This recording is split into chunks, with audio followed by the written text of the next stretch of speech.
Hi everybody, my name is Caden. I'm Jaden. I'm Yah. I'm Jason. I'm Nicole. And she's way back there with the dogs. We have on our YouTube channel, and it is a first day. We thank you guys very, very much for hanging out with us, for spending a little bit of time with us, as always. And I truly mean this. We love you guys. We value you guys.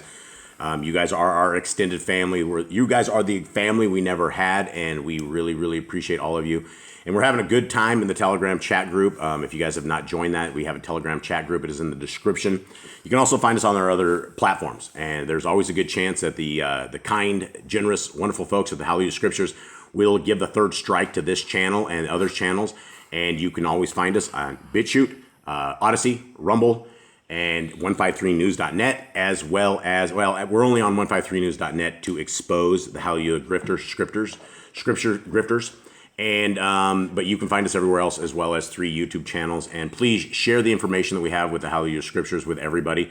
First and foremost, the PDF, the coveted PDF that is at the top of every description. That is the control mechanism that these guys from the Hallelujah Grifter Scriptures, that is the control mechanism. And so by us giving this away for free, this will stop a lot of people from having to do everything they can just to barely get a copy of the Scriptures. It is still a good Scriptures, but I would not advise actually ordering anything from these guys at this point with all the information that we have. Who knows where the cash would go? The cash would probably go to dirty money. Who knows? I do not know. So anyway, this is what we are doing today. How you guys doing? Good. It is a first day, and it is the 8th month on our Creator's calendar. It is the 13th day on the November Gregorian calendar. It is the 18th day on our Creator's calendar, and it is a first day, and that is where everybody seems to want to go to church.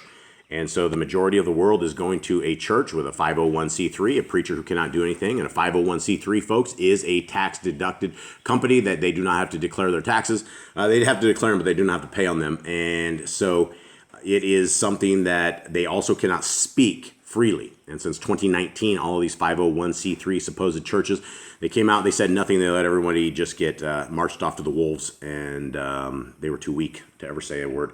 So here we are, Mark 11. Everyone ready? Yep. Yeah, here we go.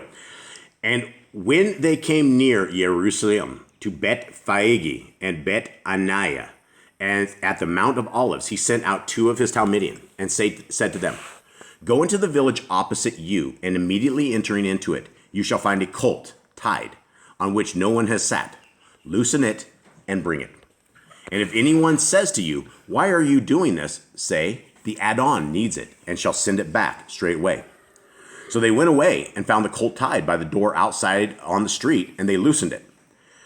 And some of those standing there said to them, "What are you doing loosening the colt?"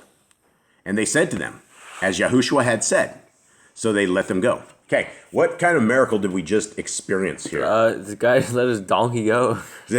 Are you guys, if somebody comes up to you and they're walking away with your cow on a rope? My master needs your cow. My master needs your cow. Excuse me? Come say what? One more time? I think you should bring that back and put that back where you found it. Yeah, let's not get into trouble here. Gently put this away so I don't have to break your arms. Yep. Please just Yep. continue What on. master? Who are you even talking about? Right. So this is one of these things that they literally went and they didn't thieve a colt. They were given a colt, and they were just literally given the colt. And so those are expensive things. People aren't going to let their little, I think it was a donkey, but I guess they call it a colt as well. I think it's a baby donkey. Baby donkey is a colt as well. Is that what they call it? Anyone know? No, I have no idea. I don't know if it's normal, but I know like horses you can't just get on and ride. So I don't know if this is also a miracle that Yahushua just got on the back of a donkey and rode it, or if that's just accustomed to that already. No, you would go for a thrill ride if you jump on a young horse and decide you're going to just take off an unridden horse, or I would say any animal that you jump on its back is probably going to take you for a thrill ride. So yet more of a miracle that Yahushua did, and yeah. Eli's laughing over there. You could see the thrill ride, right? It wouldn't be good. He's been on the back of a little cow. Yeah, he did. Oh yeah, I remember that. What was that story, Eli? Samson. Yeah. Samson. So we had a cow named Samson, and he was probably the most gentle cow we've ever had. You could sit on him while he was on the ground, and he would sit there and let you pet him and everything. So Eli were you 8, 9? You were young. I think like 9, and he was like 5 months old or 6 months old. Yeah, he was. They were both very small at the time. And he did not like Dad for whatever reason it was. He did not like Dad. Nobody likes the guy with authority. It just doesn't happen. So Dad said to Eli, if I walk over this cow, he's going to get up and run away with you. And I said, no, he won't. He's a gentle cow. He'll be fine.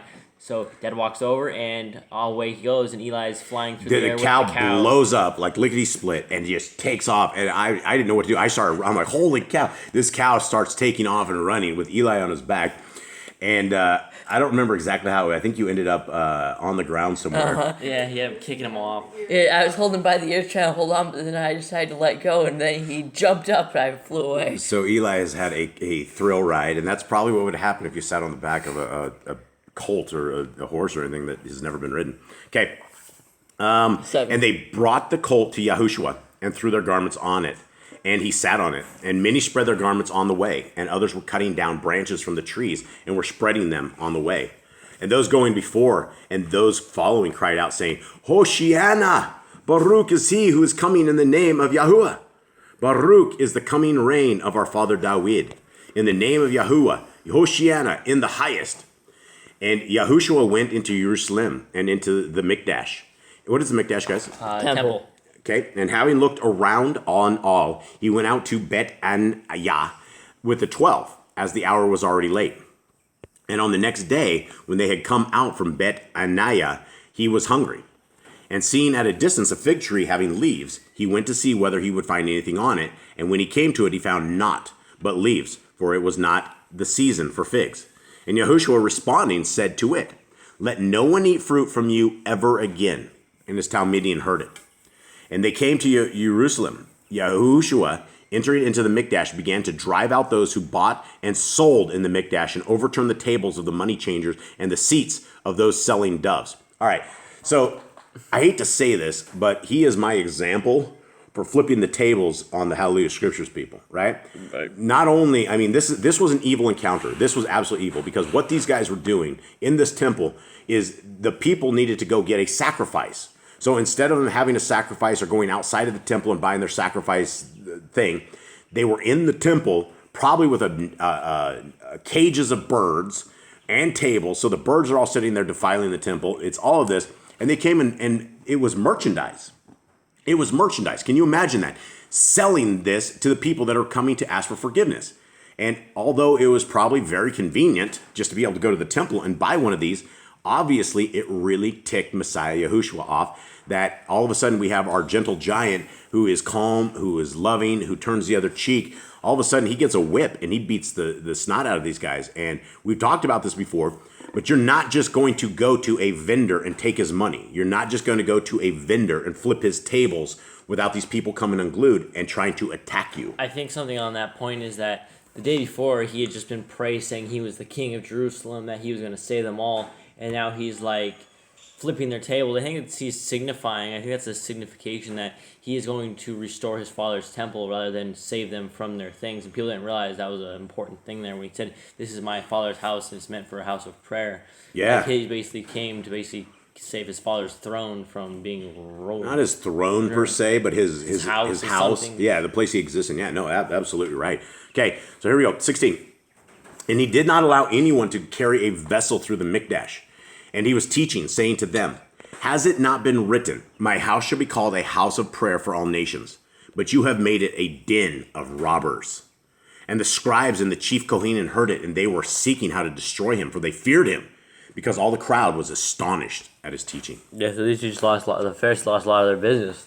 They lost a lot of their business. It was probably all the friends of the Pharisees. I doubt it was the Pharisees themselves. It was probably the friends of the Pharisees that were making a lot of money, right? They were making a money on the backs of Yahuwah, and that is not acceptable. Of course they hated him, right? Because his teachings had no flaws in it, right? Where these guys were riddled with flaws. You guys, and when you are indoctrinated, when you are accustomed to something and you get taken out of that saying you are wrong, you're going to hate the person that says you're wrong. Yeah, they couldn't accept the fact they're wrong. It was almost a problem of pride where they're like, okay, we're ruining the people of Yah, we are doing something wrong. Instead of them actually turning back to Yahushua and saying, hey, what are we doing wrong? How do we fix this? We want to be people that are bringing people to Yah. Instead, they killed him because they could not get over their pride. Yeah, a lot of, you would look at the Christians as well, and you will explain to them as nicely as you possibly can what foods are clean and what foods are unclean, and they will just reject that. It is totally weird that the programming is so deep in the cult of the Christian religion that people believe they can do what they want, eat when they want, worship when they want, and live in sin because they have a get out of free sin card because our Messiah paid the debt. But that is not what this is about. None of this, and that is all lies from the church of Christianity. Okay, 19. And when evening came, he went out of the city, and in the morning, passing by, they saw the fig tree dried up from the roots. Then Kepha, remembering, said to him, Rabbi, look, the fig tree which you cursed has withered. And Yahushua answering said to them, have belief in Elohim. For truly I say to you, whoever says to this mountain, be removed and be thrown into the sea, and does not doubt in his heart, but believes what he says shall be done, he shall have whatever he says. Because of this I say to you, whatever you ask when you pray, believe that you receive them, and you shall have them. Okay. A lot of people believe this is the cut and dry. This is what it is. If you believe, you will receive. What does this, is this correct? Yes, but I don't think he's going to give it to an unbelieving nation. People that aren't following the commands, they truly aren't believing. Yeah, and so, the thing about belief is that it has to be in the will of our Creator. Like, we could believe that our Creator is going to give us $1 million, and we can pray for that, and we can pray and pray and pray, and we're like, we know that there's going to be $1 million dropped off into a crate, but you're going to be praying for not, because is there a reason that our Creator will give you $1 million? Are you doing anything other than trying to survive? Do you have a project? Are you out buying Bibles with $1 million and giving them out, things of that nature? What is the reason? So if you are losing faith because you are praying and praying and praying and praying and praying and something does not get answered, please understand that our Creator is not stupid. He knows exactly what your needs are. He knows exactly what your future holds, and he knows things that we cannot possibly know. So sometimes it's not a no for an answer.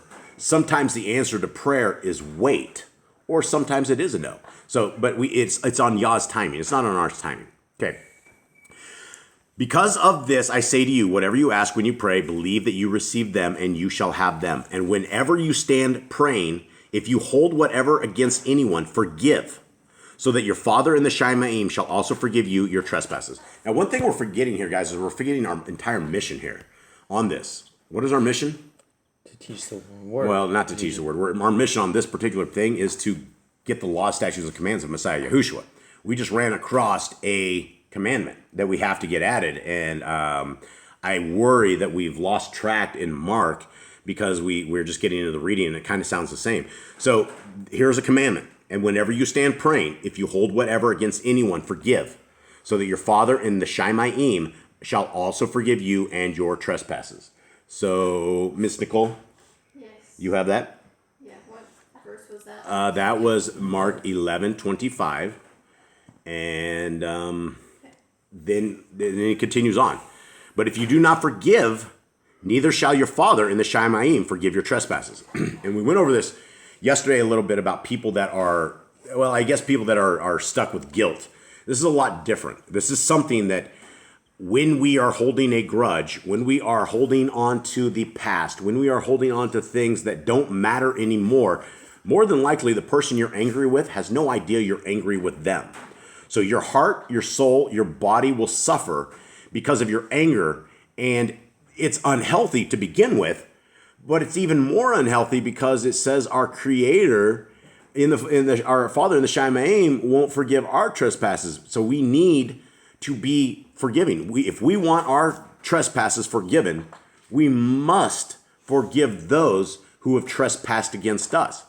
Now, does that mean you go back into that situation and you get beat up again, you get browbeat and you do this? No. It means that you don't need to carry on a lifetime of getting guilt, and you need to forgive. And when we forgive, then you'll forget.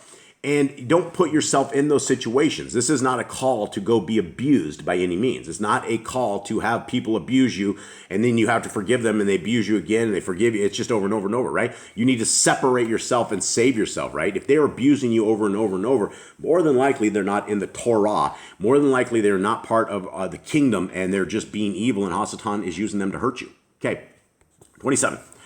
And they came again to Jerusalem. And as he was walking in the Mikdash, the chief Kohanim and the scribes and the elders came to him. And they said to him, by what authority are you doing these? And who gave you this authority to do these? And Yahushua answering, saying to them, I shall ask you one question, and answer me.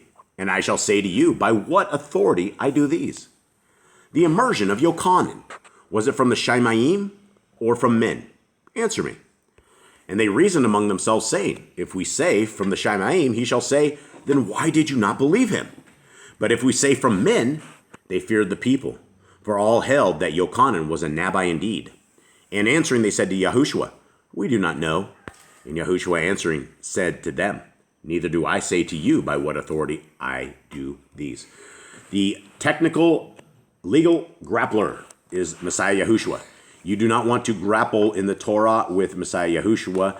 You do not want him on your bad side, and you do not want him judging you for being evil, because he will judge. And our Creator has sent his Son, and he will judge. He is going to be the judge of all men. And so it is important that we get right in everything that we do. We must have our hearts clean, our minds clean, our bodies clean, our lives clean. Everything that we do, we got to get into the rhythm and roll of the kingdom to come. If you're still into pornography, that's not the role to the kingdom to come. That is adultery. That is destruction. You're a family wrecker. If you guys are into great evil, if you're still eating unclean foods, change that. You're going to get sick. You're going to die, right? I don't think it's a salvation thing, but why would you be going against the law, statutes, and commands of our Creator? Do you fear our Creator when you do things of this nature? So with that, folks, I think we will leave it.